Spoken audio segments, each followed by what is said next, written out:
What is up, guys? Tensei here with an Ahri versus Leblanc gameplay commentary. Now, the gameplay commentary will only be highlights of the gameplay because the gameplay is a bit long. If I were to do the whole entire gameplay, I'd like to do the entire gameplay, but I do not think I am able to upload that long of a video, unfortunately. So, I will just do clips and highlights of the gameplay and commentate over it, what I'm thinking at the time, and all that kind of stuff. I just kind of want to explain that in this video that counter picks don't matter in low elo, and in the gameplay commentary I'll go on to explain why that is, and yeah, that'll be it. And quick update to all my Twitch followers: if you are following my YouTube, I am extremely sorry that I have been unable to stream at all. It is due to the fact that I am currently now running on Wi-Fi and not Ethernet, so streaming is extremely difficult, and a lot of people should know that. But if you don't, it is extremely hard to stream off Wi-Fi because you tend to lose a lot of internet connection really fast. Your internet will drop, and you know, it's just really bad, and the quality ends up being terrible. So I'm unable to stream currently, but I will continue to do these YouTube videos weekly, or I'll try to do them weekly. I'll try my best. Summer's just starting, so work's getting kind of hectic, and so I will try to continue doing these YouTube videos every week, once every week at least, maybe more if I have more time on my hands, but for the meantime, once a week for sure, hopefully, if everything falls through.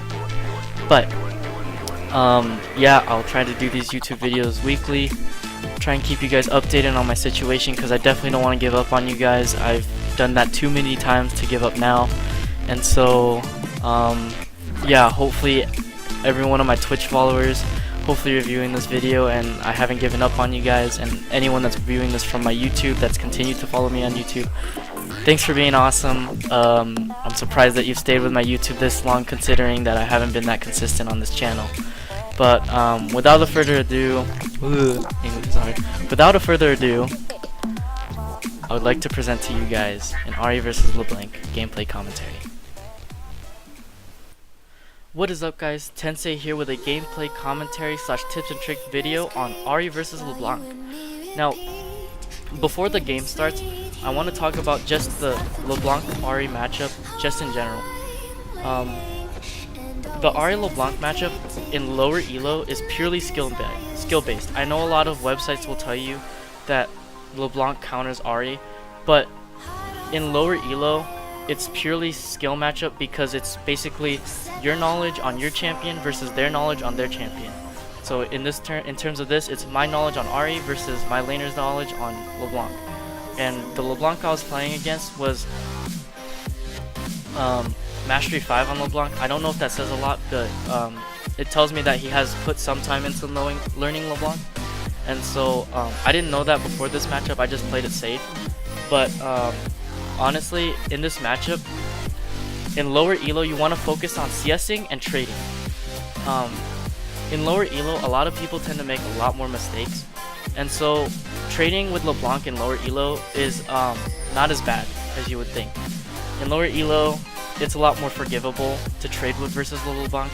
In higher elo, it becomes more of just playing safe against the LeBlanc, because in higher elo, LeBlanc players know how the matchup goes. They know that they can out-trade Ahri every single time because of LeBlanc's QW. They know how to land scale shots. They make sure that everything lands. They punish Ahri for CSing. So in higher elo, it's a lot harder for me to talk about this. I mean, I've learned a lot from just watching higher elo players like Vertical, Laurent, those kind of guys. And so I'll watch those guys and take note and make sure that, you know, I try to apply this into my Ahri gameplay. I mean, I'm currently Silver 4, and I know what you guys are thinking, like, why would you take notes from a Silver 4 player? And honestly, with my Ahri, I don't think I would be classed as an Silver 4 Ahri. A lot of my friends have told me that I'm supposed to be in higher elo, but I only play Ahri, so it makes sense that why I would still be stuck in this elo. It's, you know, that one trick pony mentality of just playing Ahri kind of sets me back a lot. As of recent, I started picking up a lot of champions, but you know, that's besides the point of this video. But anyways, going back to the topic, CS is very important. You want to definitely gain a gold lead against Leblanc. Any opportunity you get, you want to take. And right here, I take a tower shot, but I end up trading. And like I said, trade as much as possible. She didn't punish me for going under the tower, but I was able to punish her for walking up, and she noticed that late. Right there, she tried to trade back with me, even though she traded late. She traded with a QW, and her W missed. So, I mean, like I said, a lot of people here miss skill shots a lot, and you can just benefit from a lot of mistakes made by players in this elo. And so, I'm here to help like the lower elo players, scale. And so, another thing I want you guys to notice is cooldowns. Cooldowns are a big part in matchups, especially matchups where they are just not in your favor. In LeBlanc's matchup, you want to take note of every ability she's casting. A lot of times she'll throw an ability and you won't take note of it because all you're concerned about is when is she going to trade with me? When is she going to hit me? When is she going to try and scale me?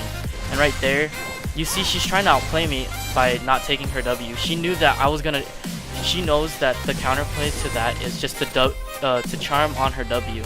And so she was waiting for that, and I waited for her to go back to her W to charm. And so, I mean, even though I missed, I still, you still gotta play that mind game. Right here, trading again, like, it's all just, skill based. And so, even though we traded, even though she ended up possibly winning that trade, it looked pretty even, fairly to me. So it wasn't that bad, and plus I have a health pot to help me get back up. So the trade wasn't bad at all. And like I said, trading in lower elo is more forgivable. And so the next thing I want to talk about here is scaling and itemizing. And so right here, you're about to see a play made by me and my jungler in the enemy jungle. And so we take on this 2v1 against Akali, trying to get her, but it quickly turns into a 2v2 when the Leblanc comes back in. But again, right there, she missed a lot of skill shots. Right here, she starts to tunnel vision, which gives me a lot of time to just freely damage her. She quickly realizes that when her passive pops, and right here, she just gets confused. She doesn't really know who to focus.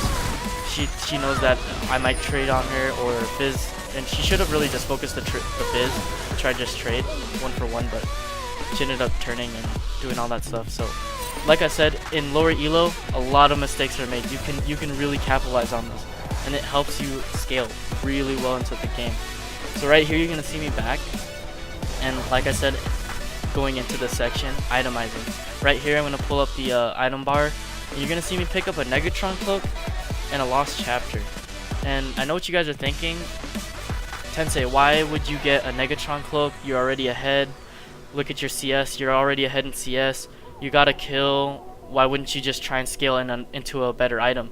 And that's because Leblanc can still scale into this game. If you see on her side, she picked up a Fiendish Codex, whatever it's called, the Codex book thing that gives you 10 cooldown reduction. She picked up a Fiendish Codex, and even though she's behind in CS, she's behind, but in her mind, she knows that the matchup is in her favor, and so she wants to outscale me by just dealing more damage. And I'm assuming her reason for picking up the Fiendish Codex versus picking up like a Negatron cloak like I did. She obviously, going into lane, she wouldn't know that, but just itemizing is a really big part of playing against LeBlanc. You want to shut down the LeBlanc early, and so me getting that Negatron cloak, even though she was trying to all in me, even though she was trying to get me there, she really did no damage, and neither did the Akali because she does AP as well. So neither of them did a lot of damage to me because of that Negatron cloak. So Negatron cloak here will help you a lot. So yeah, itemizing is a very important thing. You want to definitely itemize safe against the LeBlanc because she will try to outscale you no matter what, and just scale your lane. Benefit from every action you take. Now right here, you're gonna see me blow LeBlanc's passive, and right here, I know what you guys are probably thinking, why would you all in the the clone. There's no point in it. But in lower elo, like I said in the beginning of this video, you want to get as much gold income as possible, and that clone gives you 25 gold. So right there, I know like Leblanc's not gonna try and trade with me because she's very low in health. So taking the clone for free is a free 25 gold, and then on top of that I get the CS in lane. So you definitely want to take the opportunity of taking out her clone whenever possible, but obviously if you have an opportunity to kill the Leblanc, kill the Leblanc. Don't focus the clone just for the gold. Obviously if you kill her you're gonna get more gold, so don't just focus the clone if that's the thing nearest to you. But if you have an opportunity, take it out. That's free gold for you or your teammate, whoever picks it up. So it's a really good thing. And right here, Leblanc is pushing the lane, and then I notice she disappears, so I start pinging. And so I noticed that she's gone from lane. I don't really know where she is. So right here in my mind, I want to get even further ahead, so I freeze the lane. I didn't really know if she was gonna back for items or if she was just ganking a lane. So right now I'm just freezing the lane, trying to take note of where she might be. So I'm just freezing, and then the minute I see her on the land on that pink ward, you see me kind of change style, is because I can't get down there fast enough. So I'm just gonna push this lane. So pings and pushing lane, making sure that you're making pressure somewhere else on the map when your Leblanc is roaming, because Leblanc obviously knows that she's not gonna get a kill on me, or she's not gonna really be able to do damage to me. So my initial thought is just to push the lane, because I can't be down in bot lane fast enough. So you want to definitely just try and take advantage of when she's wasting her time somewhere else in your lane. If you can't get there fast enough, just make sure that you do something to return the favor. So right here, we're gonna get into another segment of zoning and peeling. So right here, I noticed the Leblanc starts going down, and I noticed my team's taking dragon. So obviously my initial thought is Leblanc's coming, and I see her right there. So I try to zone her out, make sure she's not part of this team fight, and then we get as much damage as possible. But now I noticed that my Leblanc, or now that Leblanc is focusing my ADC. And so right now I'm trying to peel for my ADC. Even though she picks up the kill, I was able to get the trade on her.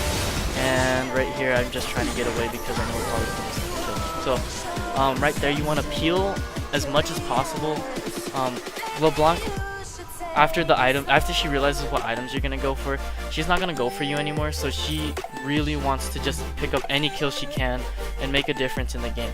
So right there, you saw like she was focusing on my Caitlyn. Nothing I can do besides just try and kill her as fast as possible. But even though Leblanc killed her, I was able to trade more people. Right here, I just wanted to add in a nice team fight that ended up happening. And that wall jump though, can we just acknowledge the Ahri play right there? That wall jump is pretty hard to land, let me tell you, because sometimes you'll just ulti into the wall. So yeah, those kind of things really taking the play. But you know, I hope a lot of the information I've been giving you guys was helpful, and that team fight right there really helped our team get just into the lead. We got a major gold jump, all that kind of stuff. Now this is the thing, although you're fed and although you're getting into late game, I know right here it's showing that we're about to win the game and stuff like that. We're about to get another tower, we're about to get another inhib, about to end the game. And I know like scaling and all that stuff is big, and I know you got the strong late game, but you got to take into note that Leblanc's got a strong late game too. So still play passive aggressive, just play to the cooldowns, play to your team. Just make sure that you capitalize on everything, every mistake. We get a full team wipe, no one dies on our team here, and we're able to finish the game out strong. But just do realize that even if you were able to get into mid game strong, just play it safe throughout, because Leblanc will still outscale you in late game. So make sure that you capitalize on that. But this will be the end of the video. Give a thumbs up if you liked all the tips and tricks that I was able to give you, and hopefully I'll see you guys in the next video. But thanks for everyone watching. Until next video, guys. Peace.